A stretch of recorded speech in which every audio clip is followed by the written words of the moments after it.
Okay, brilliant. So I think we'll make a start. So good morning, everyone, and welcome to our first industry roundtable event for the year.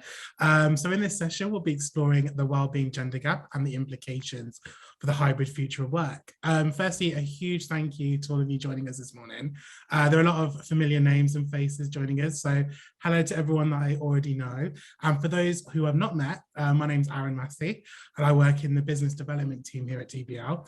I've had the pleasure of working in the early careers space now for the last 6 months, and it's been really exciting to learn all about it.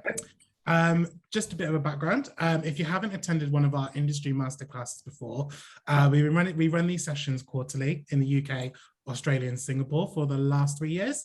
And they're a key part to our commitment to giving back to the industry, which is really important for us here at DBL. We love to share our own research and perspectives on global trends and local trends. We love to share that with you all. And if anybody's curious about any of our past events and topics that we've discussed, please reach out to us. And we'll be happy to meet with you and talk to you about these topics that we've discussed. So just to give you kind of an idea of the session, we have our own Chief Behavioural Officer, the lovely Alice Hooper-Scott, who'll present and facilitate this event for us. For those who don't know Alice has a background in psychology and behavioural science, and has a career-long focus on driving behavioural change. Most recently, this has led to the creation of our white paper on wellbeing. For those who haven't seen this white paper on wellbeing, it will be shared at the end of the event as a takeaway, so we'll definitely share that with you. We're glad to be joined by 2 employers from companies that we've had the privilege to work with. First, we have Nick White, who's a head of talent for Northwest Europe for Fujitsu, and Sarah Bailey, Group Learning and Development Manager at Subsea 7. So thank you for joining us this morning, both. So just before I hand over to you, Alice, we'd love to just reiterate this is a relaxed session, but an also engaging and connected one. So we'll also encourage you to participate in the session. So if you feel comfortable, please do turn your videos on. It'd be lovely to see all your faces this morning. And just as Rosie mentioned, just make sure you're on mute just to manage any background noises. There is a Q&A portion at the end of the session. So as we go through the session, while Alice takes us through the topic today, please feel free to add any questions to the chat box as we go ahead. And there is a poll to be expected during this session as well, and we'll give you plenty of notice to answer that question once we get to that portion of the event. So yeah, Alice, over to you. Okay, hopefully, Aaron, can you see my... I can, yeah. Perfect. I'm just going to spotlight you as well, Alex. Brilliant, thanks very much. So welcome everyone, happy 2022. We made it into February, so I should probably stop saying that now, but I managed to get COVID for quite a lot of January, so I'm starting 2022 from now. Really, really nice to see so many lovely faces. It's been a real pleasure reconnecting with Nick and Sarah over this, and we're just reflecting on how long it's been since we've kind of seen people in person. So really, really hoping that this is the year that lets us get back in rooms together. But thank you very much for joining us again virtually this morning on this very important topic. So yeah, the topic's wellbeing and the gender gap. Very quickly, I think the vast majority of you do know DBL, but we're an organisation dedicated to behaviour change, providing live and virtual training for future workforce. If you want to know any more about any of that, please do get in touch. And just another quick thing to say, we're very proud to have won a number of awards, which is thanks in huge part to our great partnerships with clients like Nick and Sarah. So yeah, that's just a little bit about DBL, but diving straight into why we're here today. So here today to share some of the research that we've been conducting over the pandemic. Wellbeing is obviously a really important topic, and it's become even more so as a result of the pandemic. And so we're going to share some of that research and particularly focus on one of 3 wellbeing gaps that we established in the work that we did in our white paper. And that obviously is the gender gap. Think a little bit about what we found, the extent of the gender gap and how that is kind of expressing itself. And a little bit about some of the future risks we might face, so that in all of our various roles, we can try and make sure that we're mitigating against that.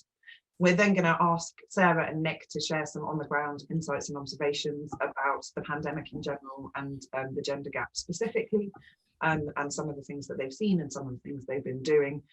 We always get feedback that that's one of the most useful parts of the session, so we'll leave as much time for them to share. And obviously, please feel free to be asking any questions in the chat, and we will make sure that we get to them in the Q&A section. Then, as Aaron mentioned, we're going to have a poll, and that's essentially for you to let us know which of 4 strategies you would like us to focus on most when we come to thinking about how to support wellbeing. The model is called CALM and is in the white paper, so even though we won't get to all of them today, you will have the opportunity to have a look at them if you get the white paper, which, as Aaron said, we will be sharing with you. So without further ado, and to make sure that we have plenty of time for Nick and Sarah and Q&A, I'm going to jump right in. So the research. The first thing we kind of want to start with is just highlighting what I know all of you will be very aware, because you've signed up to this and you're all very clever people, is that wellbeing is an incredibly important topic. It's not only important because it's the right thing for us to be doing as business leaders and in our roles in L&D and early career talent for our people, but there's a significant commercial benefit to ensuring that our people have good wellbeing. Research shows that that's becoming more and more sort of front of mind for organisations, and more money is being invested in it. But just as a reminder, in case anyone still needs convincing, or more likely still needs to convince anyone in their organisation, what research tells us is that when wellbeing levels are high, the measures we want to see go up, like attachment and motivation, do that. So 35% increase in attachment and 52% increase in motivation. And then the measures we definitely want to see go down do exactly that. So huge reduction in staff turnover, somewhat surprisingly small reduction in sick days compared to staff turnover, given the topic. But once again, a huge reduction in stress levels. So having enhanced wellbeing in our organisations leads to happier, more motivated, productive and attached employees, and reduces people leaving, being stressed and feeling unwell. And whilst wellbeing's always been incredibly important, there's never been obviously a more pertinent time, more important time to be thinking about this. So unsurprisingly, depression rates have been rising in the UK. They've doubled according to the ONS in 21. Employees in Western Europe, according to Gallup, are the least in the world, and globally negative emotions are at a record high. The pandemic has had quite a significant impact on people's wellbeing, mental health in particular. So just a bit about the research that we conducted. Just quickly, if someone's on not on mute, if we could just pop this on mute. We've got a chatty neighbour in the background. So the research that we conducted, we did 2 parts really, hundreds of hours of desk research, looking at the kind of scope of wellbeing, historical and up to the present day. Then we conducted 4 surveys polling over 1,000 senior executives, talent, HR and L&D leaders, early career talent employees, students and established talent. So getting the whole kind of gamut from very junior, new early career talent up to senior leaders. And I know many of you will have responded to that, so many thanks for that. And that was conducted across our major areas of focus, which are the UK, Southeast Asia and Australia. And that was all the way back, it doesn't feel that long ago now. The desk research, a lot of it was in August, and the first survey, August 2020, so very early on the pandemic. And then we did another survey in May last year, and we conducted more recent desk research, which is throughout this document as well. And just a little bit on the research, we used very rigorous, robust methodology, which is used by the ONS and informed by LSE. And if you want to know any more about that, you're very welcome to ask. And once again, it's in the white paper. So for those of you who may not have attended any of our previous sessions on the white paper, we did identify 3 wellbeing gaps. The first was the led versus leaders. So essentially, the more senior you are in an organisation, the more likely your well-being was to have been protected to a certain degree. The more junior you were in an organisation, the harder time you had through the pandemic with your well-being. And that's hugely because of autonomy. So one of the things we'll talk about today, and I talk about a lot, is self-determination theory, which highlights that there are 3 core psychological needs: the need to be connected, the need to feel capable, and the need to feel autonomous. And one of the things, and Nick, Sarah and I were just talking about this now, that has happened with the pandemic is some people have experienced more autonomy, being able to get dogs, fit walks in or exercise, whatever it is during the day when you want. But the more junior you were, probably to a greater extent, the more you felt that you needed to be on call pretty much all day, really under the cosh. And there's been a lot of reports of people saying that their work-life balance has been significantly compromised. The more senior you were, the more able you were to kind of balance your diary and potentially take advantage of some of the benefits from being either working from home or a more hybrid world. So we saw a big wellbeing gap between the led versus leaders. And similarly, as you would expect, early career talent versus established talent. Some of that's to do with the seniority thing and the lack of autonomy. Some of it's to do with the fact research shows us that early career talent really loved being in the office. It's really important to them to be learning kind of face to face, and they've really struggled where they haven't been able to do that. And obviously, as many of you will have seen, and delivering sessions for lots of graduates over the last 2 years, not all of them have as nice setups as people who've been more established in their careers. So lots of people kind of sharing accommodation homes, either moving home, and having to work in quite compromised situations led to quite a significant wellbeing gap there.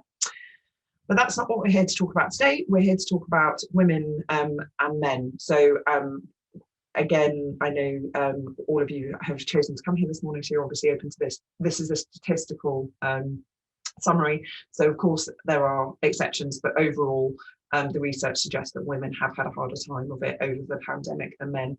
And obviously historically we'll look at the fact that some of those differences were already there, and the pandemic has unfortunately exacerbated it. And there is also a risk that this gap is going to increase in the hybrid future of work, which we'll talk about as well.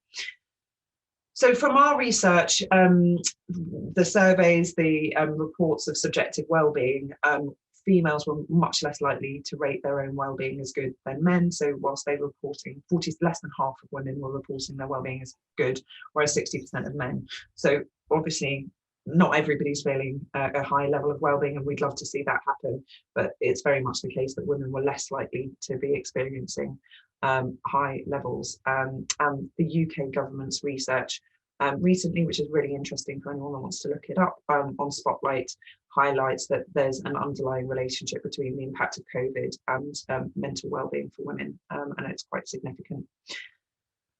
Versus what I just said about the more senior people in organisations tending to have better well-being, what we have seen is that women, senior women, are not protected, not immune from the well-being gender gap. So even at senior levels, women were less likely to report things going well from a well-being perspective. So less likely to say that things that they do in their life are worthwhile, less likely to report that they felt happy yesterday, and less likely to report that they feel satisfied with their life nowadays. And obviously all of those are fairly significant trends, so across both junior and senior women. And just thinking about what's going on there, why women might be reporting lower well-being, we've explored kind of all of the data that's out there, and research from, for instance, the Mental Health Foundation and Deloitte shows that women report being more anxious than men, and less able to prioritise their own well-being. So that probably taps into kind of some of the pressures at home that we'll explore in a minute.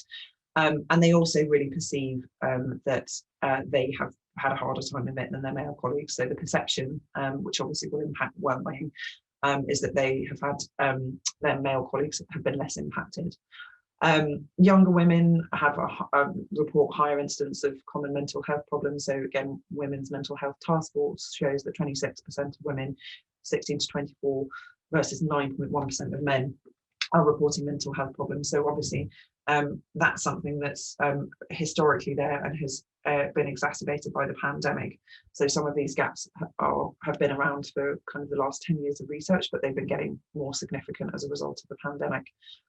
And thinking about work, they perceive their performance to be less good than men, and perceive having lower autonomy than men. So both of those things obviously really important. If you think about self-determination, they're feeling less capable, and they're feeling like they have less autonomy. And diving into those two areas, so looking at perceived performance, I think it's amazing that anyone, well actually, there are reasons why people might have felt that their performance was better than before COVID, but obviously a lot of people found it harder, obviously having to suddenly switch to a virtual setting and how to collaborate, manage teams, all that. We've spent a lot of time working with organisations trying to support that. But some people did report that their performance had improved during COVID, but they were much more likely to be male. So women much less likely to feel that things have got better as a result of the pandemic, nearly half as likely as men to feel that things were going better from a performance perspective. And again, what's going on behind that? Well, one of the things that I found really, really fascinating from a kind of psychology perspective is that historically women have always been more vulnerable to imposter syndrome. I think, most of us would say we knew that. And as many as 90% of UK women surveyed will report that they have suffered from imposter syndrome at some point. And again, Sarah, I remember being in a conference with you actually where we were talking about imposter syndrome, and it was really nice when some of the men were getting up and saying that they had it as well, because it's perceived to be a more of a woman problem. But I think in most of those settings, most women will report that they've experienced it at some point. But what's really, really interesting, and I hadn't been aware of, is that the pandemic presents perfect conditions for exacerbating imposter syndrome. So research as far back as 78 by Chance and Imes demonstrates that the more uncertainty there is, the more ambiguity, the more likely people are to suffer from imposter syndrome. And speaking to various clients and things, I know they saw it a lot in early career talent as well, in terms of just not being in an office, feeling even more uncertain, harder to get feedback, even more likely to suffer from imposter syndrome, worrying about how things are going. So perceived performance down for women, and also autonomy. So those rating that they have as much or more autonomy at work as they did before COVID. Again, much lower for women than men. So whilst it's been something that a lot of people have experienced, again, if you're a female, you're less likely to have felt that. As I've mentioned, so Ryan and Becky are the authors of self-determination theory, and autonomy is an absolute core psychological need, which I think all of us can relate to. And one of the things about the pandemic, of course, was we lost a lot of autonomy in terms of things like being able to decide whether we could go to restaurants, or, with the government having to impose lots of stuff on us. So then we would have been looking for areas where we could exert our autonomy in other ways. And obviously for people who felt they could do that less at home and at work, that put an increased pressure on things like mental well-being and mental health. And a lot of that, as widely reported in the press, is to do with the pressure on women at home. And so spending more time in the home has tended to lead to spending more time doing the childcare, more time doing the housework. Again, statistical averages, so of course there are exceptions, but statistically, women were more likely to experience reduced leisure time compared to men given the pandemic. And during the pandemic, they reported experiencing new demands, significant negative impact, and working mothers reported more interruptions. And obviously for anyone who experienced homeschooling, I think we can probably think of the pandemic as bad, and then really challenging when homeschooling. And of course that's across mothers and fathers, but again, the report suggests. So that's a highlight of some of the kind of key findings from our desk research and our survey. So we'll come back to highlight those in a minute, but just thinking to the future. So most companies, again, whenever I speak to anyone, I'm always interested in what's happening within the organisations in terms of hybrid work, and Nick and Sarah will probably share what's going on with them. The vast majority of organisations are not trying to go wholesale back to where we were before, nor are they sticking wholesale with kind of from home working. The vast majority are trying to embrace some kind of hybrid future. And that's fantastic in lots of ways. Kind of probably principle is increased flexibility, and we're seeing that in the numbers of people not wishing to come back full time if they're being given the option. But for women particularly, research again is highlighting that there's a potential risk for the gender gap, wellbeing gender gap, and gender gap in terms of kind of performance and proceeding through organisations may increase. As reported by Forbes back in 2020, and some of the reasons are research suggests that it's more important for women to be physically present. Obviously, a lot of the historical things that worked against women in terms of promotion and so on can be really problematic. And research shows, unfortunately, the more physically present you are, out of sight is really out of mind to a certain extent. As much as we may try to eradicate that bias, it exists. all of us will experience increased pressure to be always on remotely, and again, for people who are feeling they've got more pressure at home, that's going to be a challenge. Research suggests that stereotypes will be more easily applied to home workers, again, especially if they're female, so it can kind of slip into that while they're, you know, staying at home and looking after the children kind of narrative, which again, according to Forbes, could perpetuate a vicious cycle of starting to create a sort of two-tier workforce again. And going back to kind of ask women themselves, about 70% of women feel that the working from home, the pandemic, it will impact their career progression, and to the extent that it slows it down. So again, all just research, but something definitely that we need to be looking out for. So just in quick summary, increased pressure on women has led to a reduced well-being and sense of autonomy, and lower confidence levels, possibly largely to do with things like imposter syndrome. Women's well-being has been harder hit than by men, again, on average over the pandemic.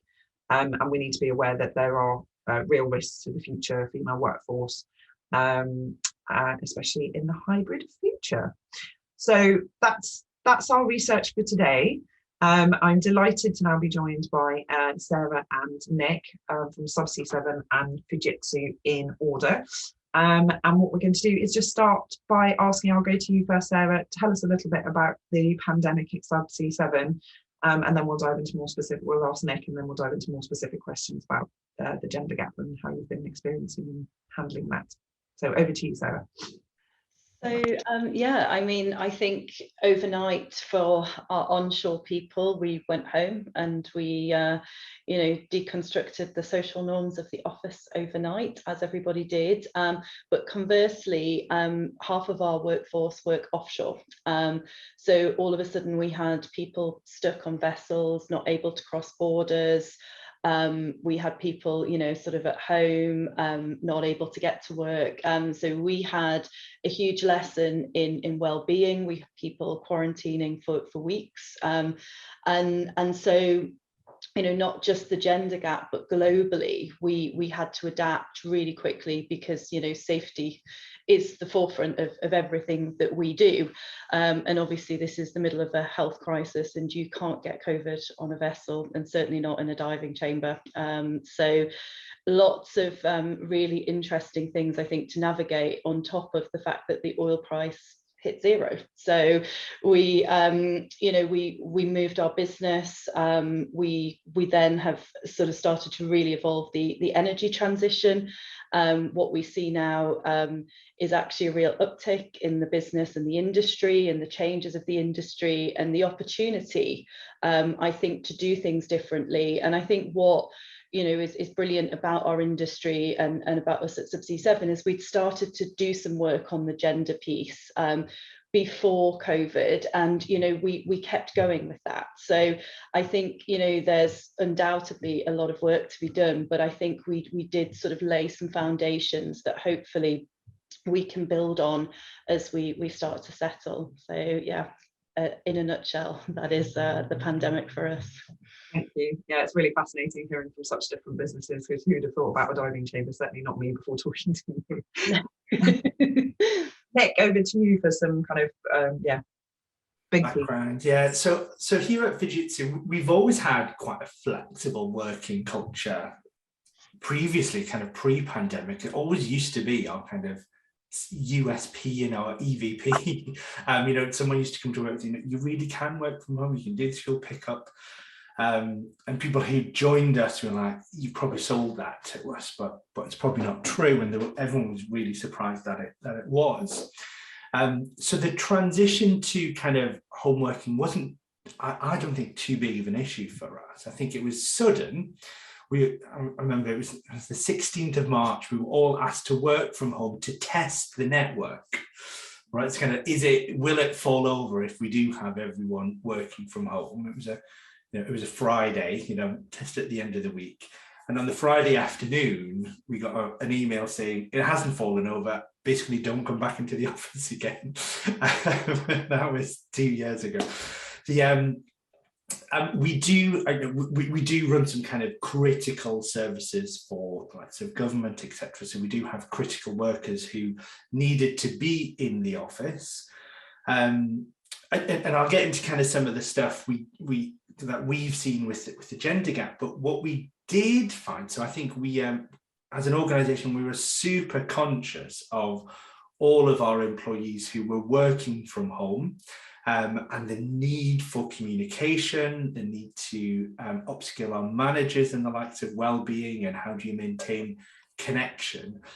I think we kind of lost the ball a bit with our workers in the offices, and actually our first survey was actually the people working in offices well-being was lower than the people working from home. Actually, if you think about it, and I'm sure same with Sarah, at that very, very early days, it was really scary. You wanted to stay away from everyone. And we said, we're running critical services, you need to be in, and there was a big kind of worry and concern from people working in our offices that we hadn't really appreciated. So actually that came to life. And actually, what we have seen is probably a little bit of the inverse of the research you've shared, Alice. It's actually females in our organisation are actually telling us through our survey, actually they have better well-being than our male employees. I'll kind of talk a bit about some of the stuff we've done, but I think that's I think well-being has dropped, I think, and we kind of although we do some fantastic stuff when we kind of pick apart the opinion survey, actually I don't think it fully relates to well-being. A lot of it kind of relates to stuff like pay, etc. But actually I think what we do as an organisation, and our head of wellbeing is on the call. She can probably put in the chat some better things that I can explain. But I think we're doing some pretty fantastic stuff, which I'll share in a moment, I'm sure. No, brilliant. Well, actually, sticking with you, Nick, then tell us a bit more about the sort of inverse gender gap. Then, what's being reported? Do you have any insight? Yeah, so we do ask about well-being. And actually it's generally high, it's about 70, which is really high, but females are scoring a little bit higher. We then have another question, which is about work your way. So our whole concept of hybrid working is about work your way. So we were previously quite flexible before, but we've kind of put it into a brand, I suppose, or a banner of kind of, work your way. And it's really about having the trust and the kind of flexibility to do what you need to do. And again, what we see is kind of our female colleagues are scoring that higher than our male colleagues. And I think some of the things we're pretty flexible, but actually we have. So one of the things we did very, very early on is we give everyone an extra 5 days carers leave. So, if you needed to do homeschooling, if you needed to do whatever, everyone gets an additional 5 days on top of their annual leave allowance. So I think we reacted really, really quickly there. I think what we've then kind of done is, and I think at the very beginning of the pandemic, we had a wellbeing strategy, which was we need to do some things for everyone, which I think was the right thing to do. And I think what we've learned is there are different groups of people who need different things, right? Kind of well-being for everyone isn't the same thing. So I think our strategies emerged a little bit, and we're doing stuff like, quite recently, webinars on menopause in the workplace, and kind of roundtable discussions about what does that mean, and it's funded by senior leaders, and men and females are coming on that, and actually it's raising a level of consciousness that I suppose people might not have had before, and it's okay to to talk about it. If you're a female with a male manager, would you've had that conversation before? What we hope we're doing is just normalizing that conversation. Equally, I suppose for men, we've on International Men's Day we had a roundtable about men's health. men's mental well-being, and actually some of the things, and we left it quite open, and some of the stuff that came about toxic masculinity, etc. And actually some of the people who were on that call have said, actually, can we take this further? Can we do more of this? And can we kind of raise awareness, which I think is brilliant.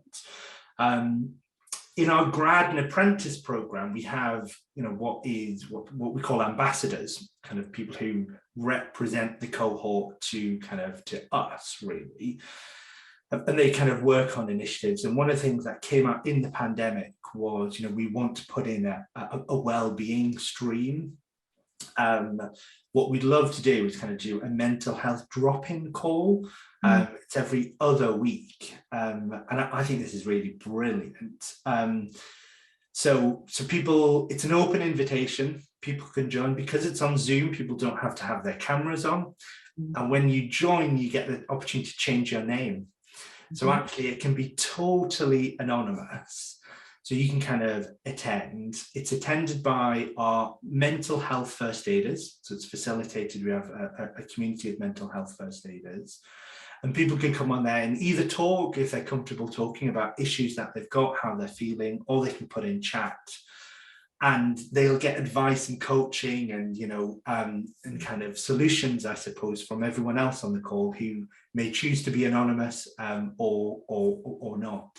And actually, they run every other month, and they're well attended. I think it's something really, really simple that our grad and apprentices have ran themselves.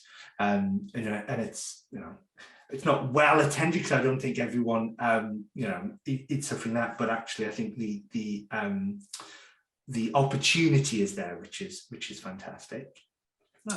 From a male-female point of view, we have an employee assistance program, so a third party that offers counselling, etc. Typically, we would see that females would contact that more often than men. That wasn't anything necessarily to do with the pandemic, but I think it's more getting back to that, toxic masculinity. Men don't want to talk about their feelings to other people. And our provider, they rolled out a chat app, so you don't have to pick up the phone to someone, but actually you can engage with someone over chat. And actually we have seen the number of men engaging with that increase as well. So a few things there, conscious. No, that's fabulous. Great thing that Sarah will be able to talk about. So yeah. And I'll move to Sarah now. I just want to say, I think Work Your Way is such a lovely brand because it does put that autonomy in there. And I think you've hit on a really important point, which is, it can't be kind of one size fits all solution. It is about understanding the nuances and what are some of the challenges that are going on and how do we address them. So it sounds like really smart, and hello to your head of wellbeing and congratulations, as I think that branding sounds fab. So Sarah, over to you. Tell us a little bit about what you've seen. It's obviously 7 in terms of a gender gap, and if you want to get into some of the strategies you've been taking to address wellbeing in general, that would be lovely to hear from you too. Thank you. Yeah, so certainly I think, like everybody, you see the proportion of women that are, the primary carer of parents, etc., as you get older. So you're in leadership positions and, you've got caring responsibilities, or, you're the parent. And funnily enough, when the kids are sick, or, it tends to be the woman that. So I think it's, first of all, in the early days of the pandemic, I think, it was just giving people that space to do what they needed to do. And also what we realised was that we needed to listen to our employees in a different way. So we reformed our employee engagement survey, which was very traditional in nature, but we've gone deeper into well-being. And interestingly, what that's showing, a little bit like Nick, is the connection with our people offshore who are technically going to their place of work still. We're not seeing the issues, despite, from the outside looking in, some of the stories and the things that they've been through, they are quite a lot sort of, reporting better stats there than our onshore people, and the lack of connection. And I think, what we've tried to do from these things is to really learn from our people. And what I love about working at Subsea 7 is that when the employee engagement stats come out, our leaders really care.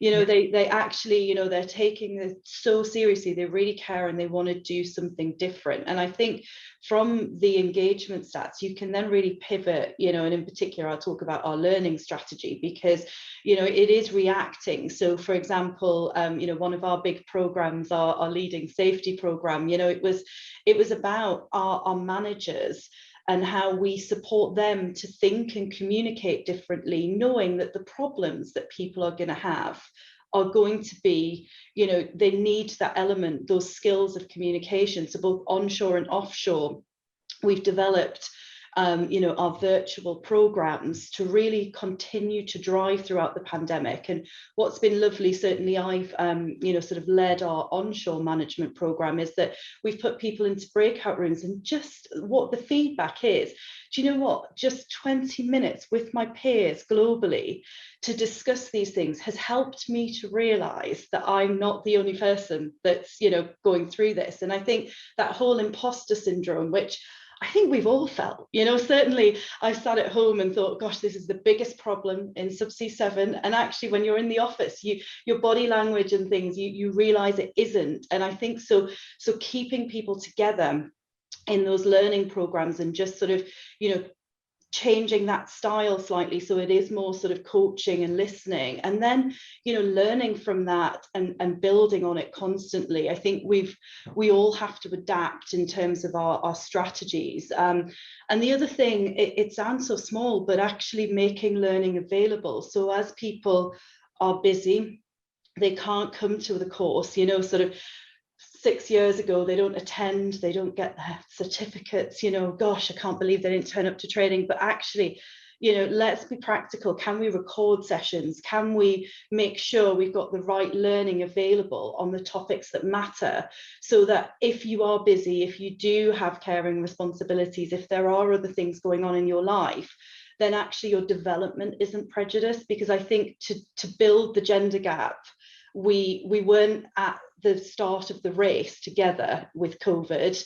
So we knew there were already things holding women back from developing and from applying for positions. So I think we just have to flex that style. And that's, I'm not saying we're there, but I think we have definitely learned that, very, very quickly. And COVID is really just to do things. And, a Festival of Learning last year, which is a month-long event, was on connection. So we did things like a little bit like Nick, and we had connection coffees where we had so many people from all different levels. You'd have a VP and a graduate just having a catch up.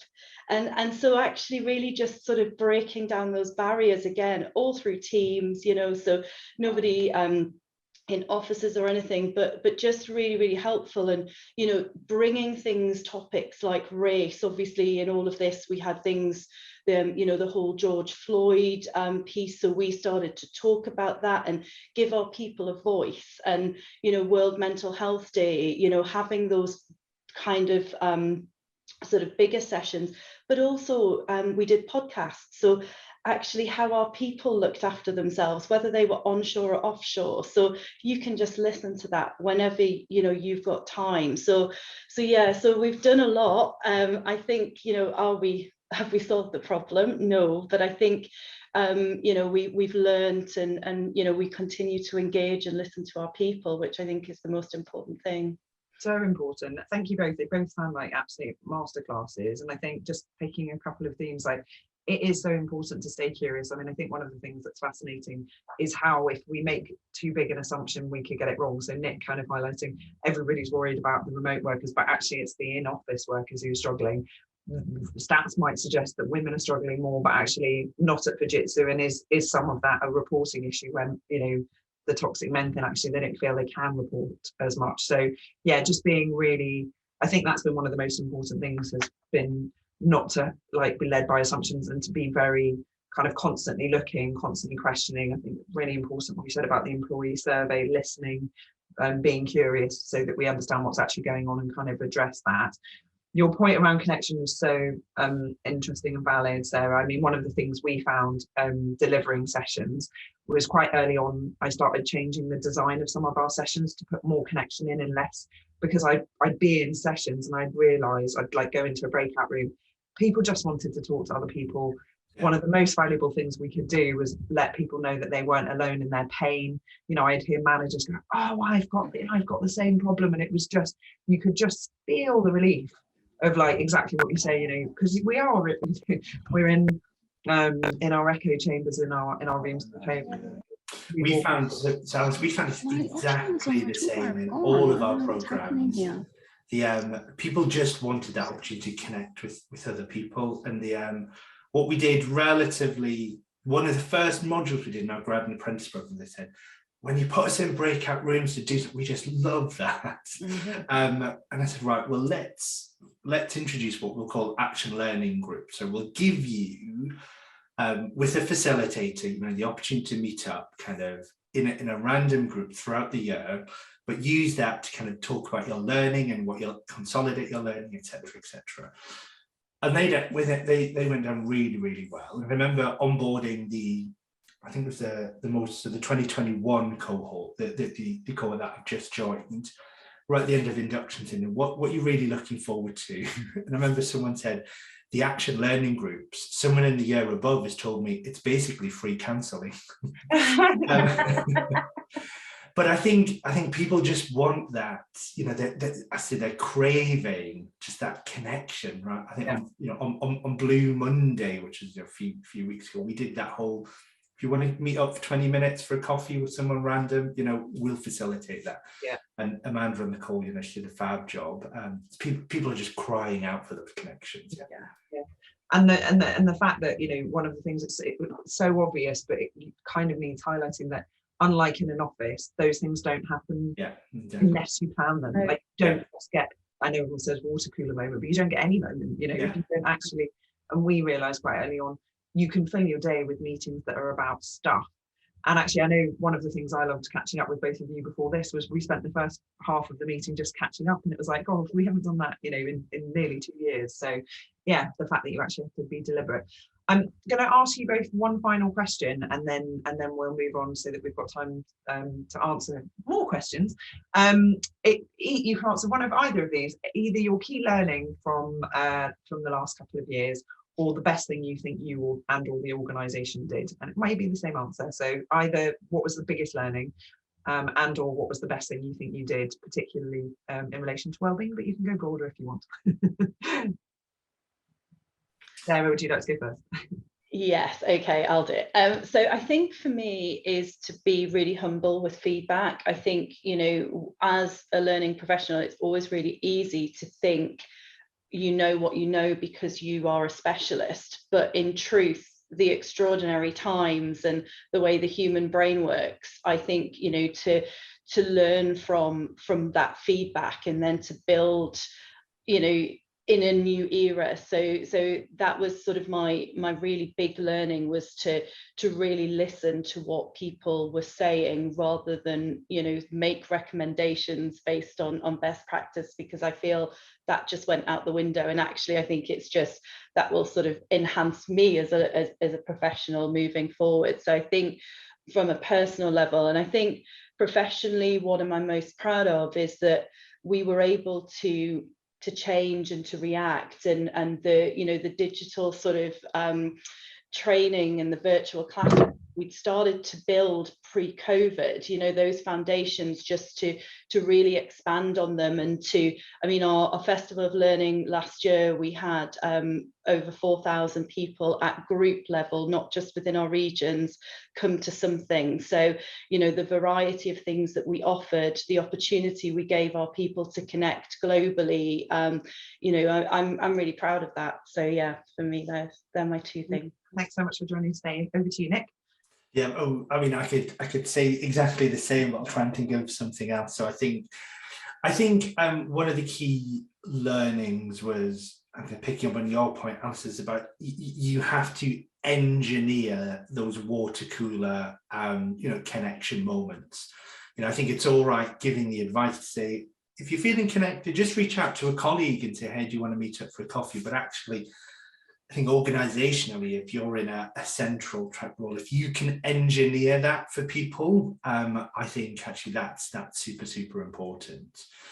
I could go on about the importance of comms as well, and actually telling people that there's nothing to communicate right now is equally important as well. That's equally valid as communicating something. And I think, again, there's loads of stuff I could be proud of, but I'll just circle back to the one I mentioned. I think because it was an idea our grads and apprentices came up with, and I think it's just done in a fab way, it was the mental health drop-in call. The fact it's anonymous, the fact, I just think it was a super simple way, but a highly effective way, just to give people that platform to get support. Brilliant. Thank you, Nick. Thank you, Sarah. Thank you so much. So we've got just over 10 minutes left. And what we were going to do was dive into the evidence-based model, which came out of all our research, which is at the end of the white paper. After we highlight all the challenges with wellbeing, we tell you what psychology, behavioural science, and all of the data available would suggest are helpful tools for enhancing people's wellbeing. And they are, I love an acronym because my favourite behavioural science thing is, if you want people to do it, something, make it easy. So hopefully you can always remember that you should be enhancing your own and other people's calm, and that's enhancing their confidence, their adaptability, their links, which is the same as connection, but I needed an L, and their motivation. So, and obviously a lot of those are kind of linked to self-determination theory, confidence, capability. And we saw this a lot in the pandemic. The more capable people felt with remote working, that was a big challenge for people. Suddenly, like, how do you manage a team, or how do you collaborate remotely? The better they felt, the more autonomy and ability to deal with uncertainty through adaptability, the better. I think your point, Nick, about telling people when there's nothing to tell them is really important as well. It's like, how do you reduce uncertainty as much as you can? Connections is just probably the biggest thing for wellbeing, actually. If you do nothing else, people need to feel connected. I think we can all relate to that on a personal level. And we're all thriving better when we feel motivated, so kind of purpose and clear on the direction we're heading in. I think we will quickly do a poll to find out which of these people are most interested in, and then I might hand over to Q&A depending upon how many are in the chat, and we'll definitely lead with whichever of the four tools you're most interested in. So I think, Aaron, you're going to magically whisk up a poll. I'm certainly not trusted with that kind of so if you just let us know. They're all important, obviously, so it's a slightly artificial thing we're asking you to do, but it's just to understand which of these you kind of be most interested in, and I might very quickly spin over the slide on it. They're all in the white paper. I can talk about the stuff till the cows come home, so if you haven't heard me speak about calm before and you would like to, please do reach out, but I'll quickly flip over whichever one is in the lead. Good. Links is very low, which I think means that it's probably one that people have been focusing on and have known about. So I think one more, we're nearly there. Okay, I think let's call that everybody. And the winner is motivation. So if you end the poll for me, please, Aaron, and share the results, that's awesome.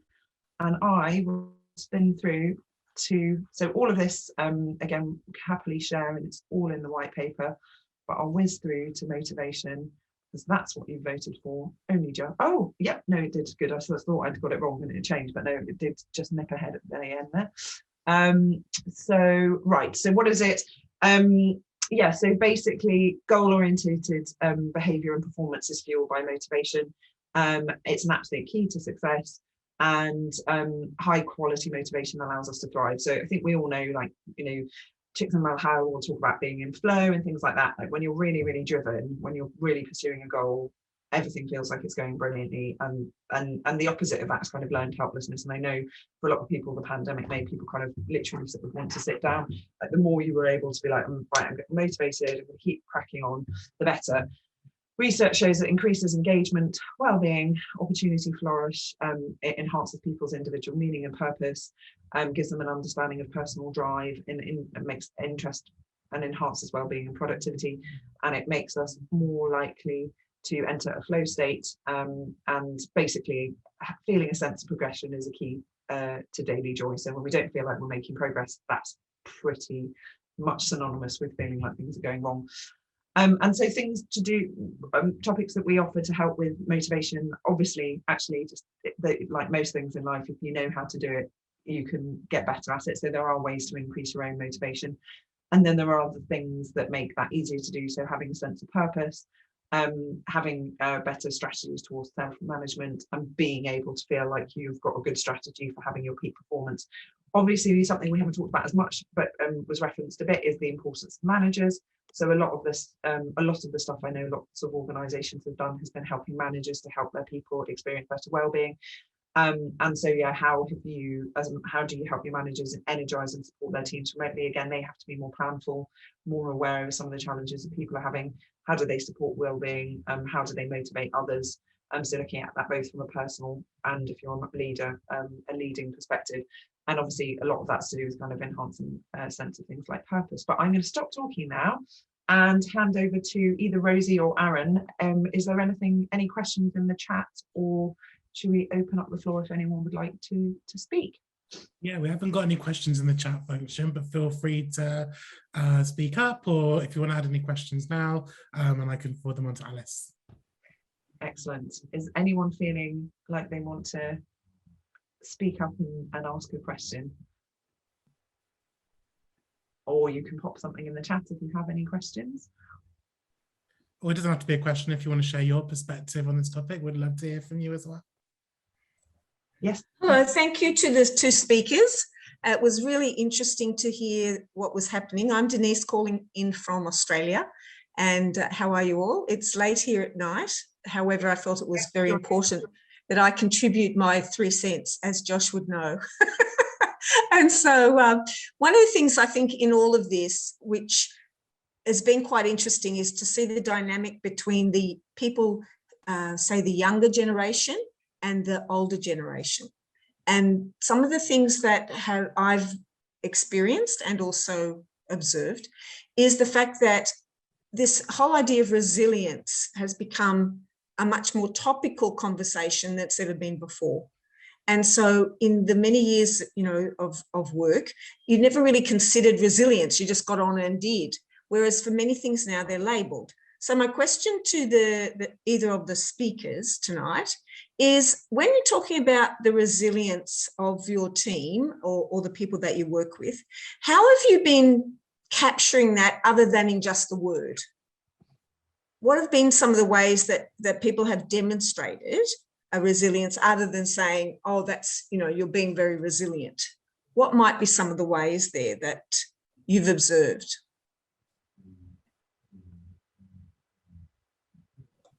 So yeah, thanks, Denise. I think so. Again, in our wellbeing survey, we did see a difference in wellbeing between people under the age of 30 and above. And I think we all know the reasons for that, right? I think people under 30, they're likely to live in shared accommodation. They don't have a nice office on the 4th floor of their townhouse that they can retire to. So I think so we did see a difference with the lived experience of people under the age of 30 and above. I think so some of the things, again, so I mentioned the mental drop-in. I think one of the things we educated our managers about was around people's visibility. And actually it's easy in an office to say, hey, I'm just going to go into this leadership meeting, do you want to come along? And kind of just watch, right? People have got forgotten about. So actually, we were kind of saying to our leaders and managers, remember that. Kind of remember how do you engineer learning just by osmosis, by kind of people just watching and kind of seeing. I think to answer your question, have we labelled it anything differently? I'm not too sure we have. We've bolstered our programme. And this isn't a sell for DBL, but we have included some of the webinars DBL have used on resilience and self-determination theory, on self-management, kind of how do you kind of organize yourself when you don't have those visual cues about, oh, right, that's what Nick does to organize his day, that's what Sarah does to organize her outlook. So actually, So I think we've bolstered some of that training and support to kind of say, you know, this is what we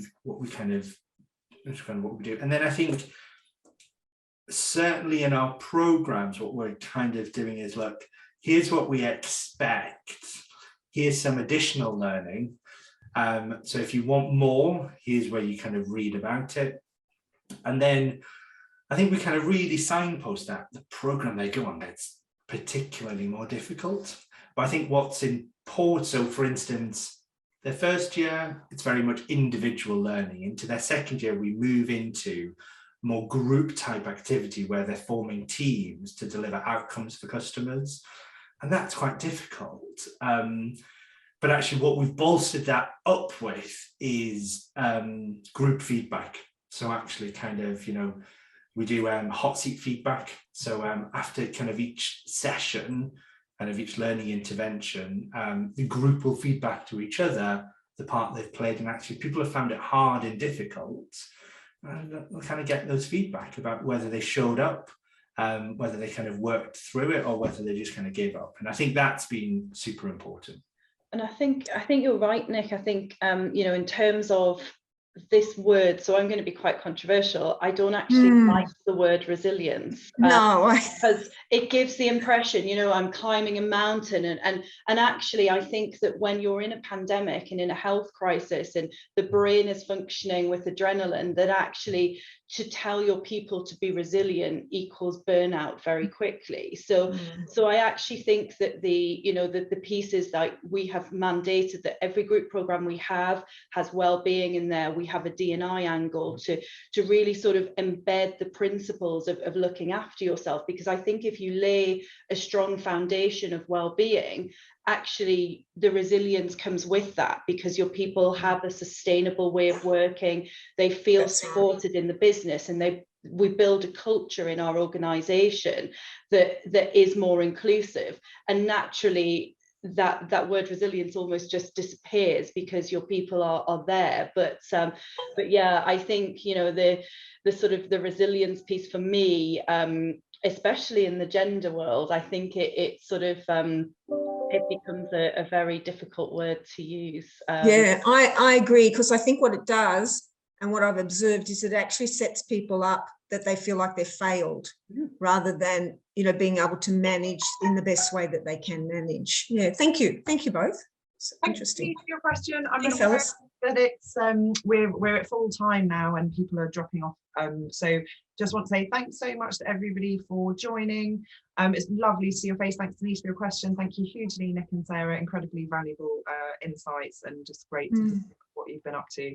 And yeah, thanks for joining. We'll say goodbye now. Do stay in touch. If you haven't already got the white paper, we will certainly make sure you do. For those who've asked for recordings, we'll certainly make sure you get that. And just wishing everybody a very healthy, happy, well-connected, high in well-being 2022. So thanks to all. Goodbye, everyone. Thank you. Bye. Thanks, everyone. Thank you, everybody.